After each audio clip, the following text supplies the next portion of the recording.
Hello, my lovely Geminis, and a very warm welcome to your September 2022 horoscope forecast. So the big news this month is that Mercury, your ruler, will go retrograde from the 10th of the month until the 3rd of October. So do whatever you can do to get any important contracts, deals, projects sorted out before the 10th of the month. Now, that's not always possible, I realize, so don't panic. Mercury retrograde is more of a nuisance than it is of something major. But if you can avoid having to repeat unnecessary paperwork, documents, passwords, keywords, all of that, so much the better. So that's really the heads up with this Mercury retrograde energy. The wonderful thing about Mercury retrograde, I often find, is you find things that you've lost. So it can be very, very useful if you've lost a key or you've just something you haven't been able to put your finger on. You may find that important document during the retrograde. Now the month starts out on the 6th with Venus coming to join the Sun in your 4th house. Venus and the Sun together, lovely combination. And the 4th house having to do with making your home and your environment as comfortable as you can. Maybe making it more aesthetically pleasing. Might be moving your furniture, you might be painting, you might be renovating, but generally the goal with the Venus energy is to make it very beautiful. As well, it will be a good time for any kind of hospitality, maybe having somebody over or a group of people over to be with you in your home.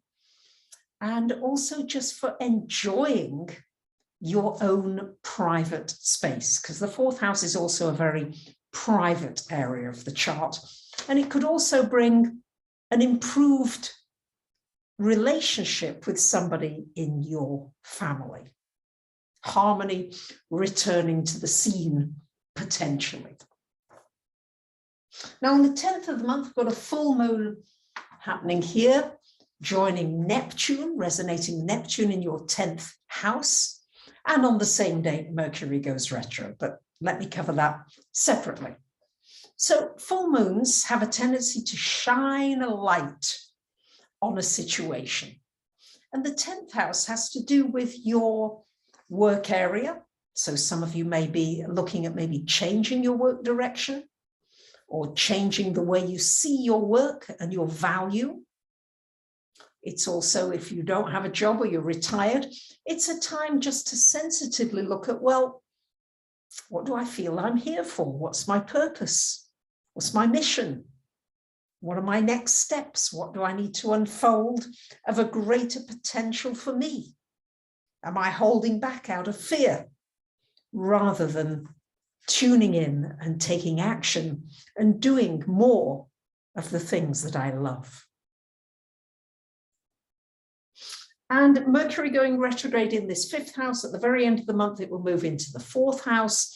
But generally in the 5th house, retrograde there would indicate it's a time to reevaluate romance in your life. Is there enough of it?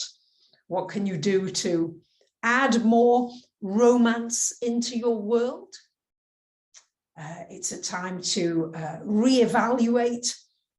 Am I doing the creative things in my life that I like to do? And that can range from gardening and cooking and being with animals. There's so many creative endeavors. Don't limit it just to photography and art and music. And it's also a time to reevaluate whether you'd like to get into business for yourself or develop a new product or a service that you're thinking of launching and sharing. Now, on the 23rd of the month, the Sun will come into this 5th house. On the 25th, we'll get a lovely new moon. And on the 30th, Venus will join the party.